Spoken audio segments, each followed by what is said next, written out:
Gracias, Rodrigo, por la bienvenida. Y bueno, gracias a todos por estar participando de este congreso. Nuevamente la bienvenida a todos los profesionales de DEO de América Latina que están asistiendo el día de hoy al congreso.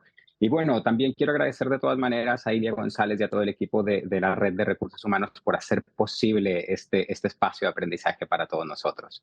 Mi nombre es Edgar Rojas, como ahí lo comentaba Rodrigo, practicante de transformación cultural, liderazgo, consultor y asesor empresarial. Bueno, me es un placer dar la bienvenida a Andrew Brown. Voy a hablar un poquito de Andrew Brown. Andrew Brown es una figura súper reconocida en el mundo de desarrollo organizacional y particularmente en el mundo de desarrollo cultural.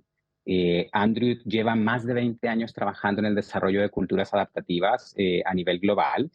Ha hecho mucha investigación y ha desarrollado, digamos, como un framework muy basado en la práctica respecto al abordaje y la importancia de las culturas adaptativas. Así que, sin más, le voy a dar la bienvenida a Andrew y comenzamos. So, Andrew, welcome and thank you for joining us. Thank you, Edgar. Great to be here. That's great. So, Andrew, I'm going to start this conversation and pose one question, and particular question. What is your definition of an adaptive culture, and how does a culture influence organizations' ability to adapt effectively? Okay, thank you, Edgar.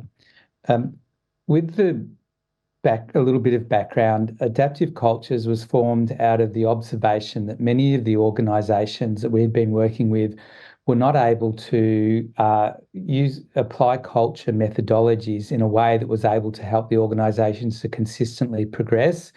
And many organisations saw culture as an event, as something that we do to an organisation rather than something we do with an organisation.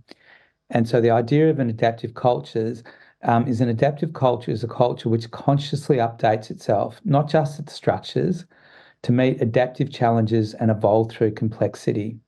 So as we face into a world which is constantly changing, where the external dynamics and the external complexity place demands on our organisations to adapt, we must see culture as something that we do every day in every way, that it's built into the drink water, into our DNA as an organisation. There's some, as you were reflecting on your question, Edgar, what another observation for me is that when we see how organisations typically do culture, they often pull one of what we call the three levers for building adaptive capacity. The three levers are the individual, the social, and the structural. So when we try culture transformation through an individual lever, we often focus our attention on leadership. So there's lots of leadership programs. We look at how we create new mindsets in leaders and new behaviours. When we consider culture transformation through a social lever, we look at agile transformations, ways that we work together. We often look at what are the stories that we need to promulgate, the myths, the metaphors in an organisation that create an aspirational future. When we consider the organisational structures, the structural kind of changes that people endeavour to create culture transformation, it's often about restructuring the organisation. It's about changing our strategy. It's about putting on the walls the maps of our values and our behaviours. It's about our communication channels. What we notice is that when you focus on just one or two of those levers, imagine this is like a three-legged stool. What happens is if you don't focus on all three, the stool will fall over. So to create really ongoing adaptive cultures, to create ongoing change, we need to have a culture transformation that focuses on all those three. When we reflect on what does that mean for organisations, the adaptive cultures philosophies had two key themes that came out when we were observing how organisations go through transformation. One is that organisations, like individuals, go through stages of evolution. And the second part is that organisations are systems that sit within larger systems and nested systems. And if we're really to understand the culture within those organisations, what the current culture is and what culture we aspire to, there are three key questions that help us to understand our stage of evolution. The first one is, what is taboo in your organisation? What is not safe to do? The second question is, what is rewarded or celebrated in your organisation? And the third one is, what does leadership look or feel like in your organisation? So if I was to give you an example of how that can play out, or how that translates to the adaptive cultures framework, imagine we're in a culture which is, in quotes, compliant dependent. That would be a culture which would have very strong processes and a focus on compliance, and it would have a culture where there's an expectation of followership, an expectation of doing what is right and what is expected based on the rules of that organisation. If we ask those three questions, the first question, what would be taboo in a compliant dependent culture? What would be taboo is to break the rules. What would be taboo is to not be polite to people. What would be taboo would be to question people in positions of authority. Yeah? What would get rewarded in an organisation which is heavily compliant dependent? What would get rewarded would be following the chain of command, being loyal to my leaders, following the rules and processes. What would leadership look like and feel like in a compliant dependent culture? It would look like and feel like that the leaders are the most senior people in the organisation. That leadership is defined by my role and the power and authority that sits within my role. There's a gift, Edgar, in compliant dependent cultures, and one of the gifts is that they can create great levels of stability. So in stable environments where we're not going through rapid change, compliant dependence can be a really powerful and healthy culture. The dark side and the shadow side is when we're in environments which are changing, when the world is demanding more of us, when our shareholders and our communities are increasing their expectations upon us. How do we continue to adapt and evolve? And we can't do that through the old models of leadership and the old models of following rules. We still need to comply with rules and policies, but perhaps we need to comply in a different way.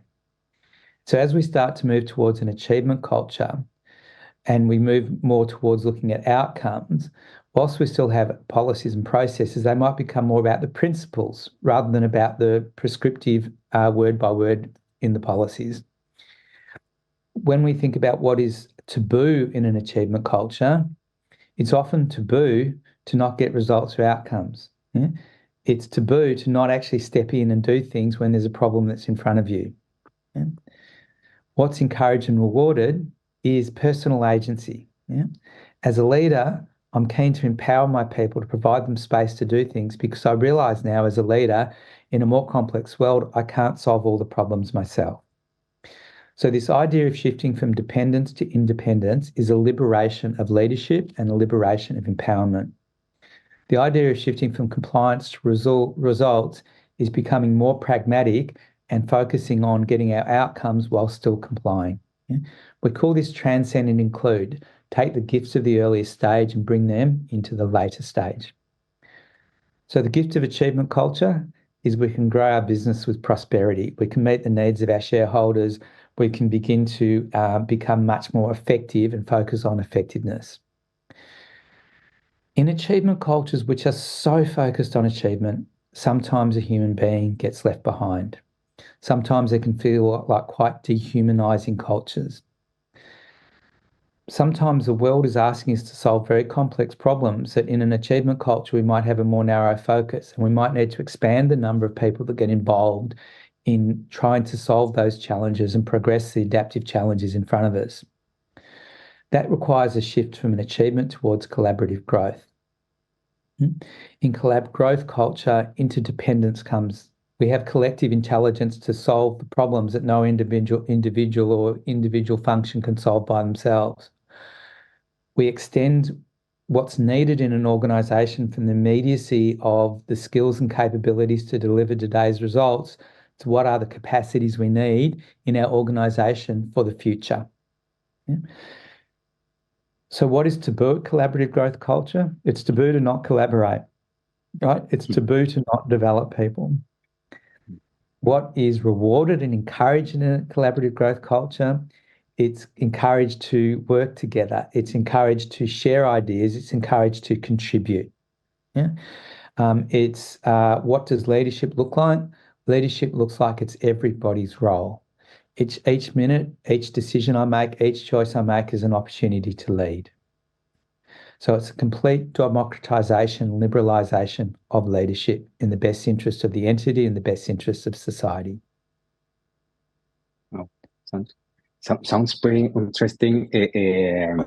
Andrew, one thing that's called my attention is the thing of the three levels. Of course, usually we think about working through leadership or maybe with the teams, but you mentioned something about the structure and how we can make or work with some structural things in the organization that can make also this a little bit more spherical or more rounded work. So it sounds pretty interesting. Yeah, thank you, Edgar. Yes, the most important, so structures are really crucial in being able to hold culture transformation. In many organisations that we work with, people can be great at rolling out a next leadership program. That's fantastic. We can be great at let's reorganise the organisation. Let's have a new strategy. That's wonderful. We can be great at let's change our ways of working. Let's bring in some agile methodologies. Let's have an agreement about our behaviours and how we want to work together. What often happens, though, is when difficult situations occur, we can sometimes revert to old ways. Yeah. What structures do is they help us to hold to the new change. They help us to bring in ways of continually thinking about and reflecting on what we need to do. That's right. It's like the glue to stick it and to put it in. Yeah, that sounds great. Andrew, let me ask another question. And when we talk about this adaptive culture, this imperative to evolution in an adaptive culture, what is your point of view of this, given the current global landscape? And I want to put a pin on something that you say that some organizations are okay with a compliant dependent culture, but you put it in the context. So can you go a little bit more in that point? Yeah, sure. So just building on, Edgar, the example of a compliant dependent culture, historically, most organisations have come through a compliant dependent foundation. That's very healthy and that's very normal. And in the 1950s and 1960s, when the world was a much more stable place, the speed of change was much less than it is today. A compliant dependent culture was a very sensible response to what my environment needed and what my shareholder needed. That is not the case in 2024. Yeah? We're dealing with radically different ways of working to what we had 4 or 5 years ago. Yeah? We have vast proportion of our populations that are sometimes in the clients I work with, sometimes working from home, sometimes in the workforce. Yeah? One of the great challenges that we often see is that people feel liberated in being able to work from home and real possibilities, yet some of the very traditional management practices are how do I continue to control my people if they're working from home? And so there's often a requirement to have people back in the office. Yeah. So the challenge when we've changed as a society, when we've started to introduce new practices, is unless the culture supports those new practices, it can feel very suppressive to people and it can actually be quite dehumanizing. When we think about the digital transformations that are upon us, when we think about the potentiality of AI and what that means about how we need to share data or bring data together collectively across an organisation, we need to be able to do that in a very different way from a traditional hierarchical compliant dependent culture. So this idea around our context and the culture we need is really, really important. Wow. Well, if I can resume that, Andrew, it's like, okay, the context is pushing the organization. So the organization needs to change the strategy and the way they are approaching to the challenges of the world. So, and the point is, how does the culture and the people adapt to that changes of strategy and the context? Yeah, thanks, Edgar. So the as the context transforms and as our strategies and purpose transform in face of that, the question that we will often ask when we talk to senior executives who bring us in and say they want culture change, we often don't start with the question of culture. We start with the question of what is the current strategy and purpose that you have? Yeah? What are you noticing in the organisation that's helping you to achieve that strategy and that purpose? What are you noticing in the organisations that's limiting that? What are the behaviours and beliefs that you're hoping for? What are the ways of working that you're hoping for? So when we have that conversation with senior executives, we can then help them to bridge that to, if they're the kind of behaviours you need, if they're the kind of ways of working, then this is the kind of culture that's going to be important. To be able to answer your question around how do we actually enable that, when we work with clients, we work through what we call 4 phases. The phase 1 is what we call discovery phase. So discovery phase is very much those conversations and dialogues with the executive, one-to-one interviews. It's often around having workshops with people across an organisation to share what they love about the organisation, what gets them out of bed every morning, what they appreciate about their colleagues, but also what their frustrations are, what really annoys them, what's stopping them from being as effective as they could be. And the discovery phase is very important in culture transformation because it engages everyone on that journey. It helps people to see that they are culture carriers and that culture is not just something that is mandated to them from the senior executive down, but they all have a role to play. To move beyond discovery, we move into what we call diagnose. The insights in the discovery phase says, okay, what is the culture that we need to have to be able to deliver that strategy and purpose? That's our aspirational culture. What's our current culture? So, for example, our current culture might be compliant dependent and our aspirational culture is collaborative growth. So the next part then is how do we design and embed solutions to help to move towards a collaborative growth culture? What we would normally do, and the way that we work with organisations, and we find this really important, is that the method is the outcome, is how we would describe it. If I want to create a new culture, then the methods I need to bring in must be aligned to that. The way that I bring those methods must be aligned. So, for example, to build towards collaborative growth and have interdependence, interdependence means that we're inviting people to share their perspectives and to listen to other people. So any cultural intervention we bring in must have as it dialogue as its base, so that creates interdependence. If we're trying to create capacity building, that must be built into the way that we do that work. That's phase 3. Phase 4 then is how do we embed and hold that in the culture? How do we make sure that when we design and deliver, we can then embed it? And to your question before, Edgar, that's where the role of processes and structures becomes really important. And for example, it could be that in an executive 2-hour meeting, we have a 15-minute check-in on culture, what's working, what's not. How do we bring that in?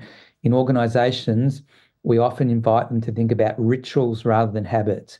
How do we intentionally pay focus on culture in each forum that we have?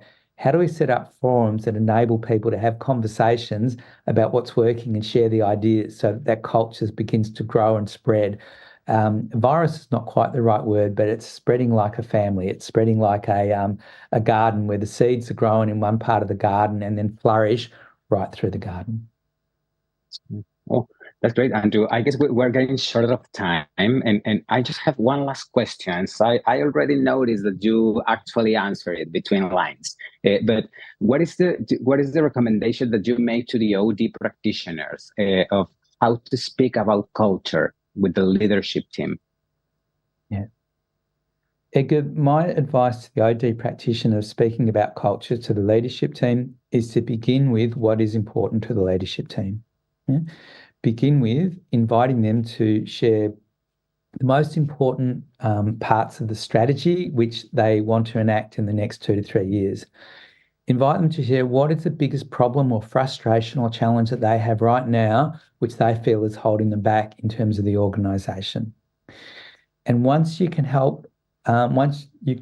understand that and help for them to see that you have a business focus and orientation, it becomes much more straightforward then and much more impactful to say, so what that means and what I'm hearing you say is that we need to create more empowerment. And then we need to have structures that create empowerment. Yeah? We need to have processes and policies that encourage empowerment, for example. We then need to train people up and develop that empowerment in those individuals. And in our ways of working, we need to invite people to be able to challenge and question the status quo and create psychological safety to do that, as an example. So the culture, we don't lead with culture. Lead with what is important to the client, understand what's important to them, and help them see what culture can enable the hopes and aspirations that they have. That's great. Great. A great tip, Andrew. Speaking business language and speaking about strategy is the way to speak about culture. That's a great point. Well, Andrew, I guess we're on time, so thank you so much for accept this invitation and to share your experience with us. So just to the end, I don't know if you have any closing remarks that you want to share with us. I know you write a white paper about adaptive culture, so please, any closing thoughts? Yeah, thank you, Edgar. The adaptive cultures ideas really came out of work that my co-founder Alison Cameron and myself were considering in the late 2000s, early 2010s, where we were observing many of the culture frameworks and methods being used were not taking into account the external world conditions that meant that organisations really needed to more rapidly adapt and respond. What we also observe and believe is that organisations are fundamental to creating the futures of society. So the cultures that we put in place shape the futures that we create. And the significance of culture work is so profound, not just on the individuals inside the organisations, but the role that organisations have in creating a better society. The role that we have to overcome some of the societal challenges that our historical organisations have contributed to, things like global warming, etc. In the same way, as a society, we've created some of those challenges. At a greater level of thinking, we can solve them, but we need to solve them by creating more adaptive cultures, by creating more adaptive mindsets. The white paper outlines many of the methods and frameworks and practices that we put in place to do that. You can download a copy of the white paper from our website, and you can see on the screen there the link to that. There is a Spanish version, which has recently been curated and created by our colleagues in our Latin American branch, Edgar Rojas and Flavia Pino, and you can access that on our website. Feel free to reach out to me on LinkedIn. You can see my LinkedIn address there. And please connect with our Latin American team, Flavia Pino, and you can see Flavia's email address there, or Edgar Rojas. Thank you, Edgar. Thank you, Andrew, so much for this space and for all your talks. Thank you, guys. Muchas gracias a todos. Esperemos que esto haya sido como de interés y sobre todo como un espacio de aprendizaje. Así que agradecerles a todos el tiempo y buena jornada con el resto del Congreso. Sigan conectados. Gracias. Thank you. Have a great Congress.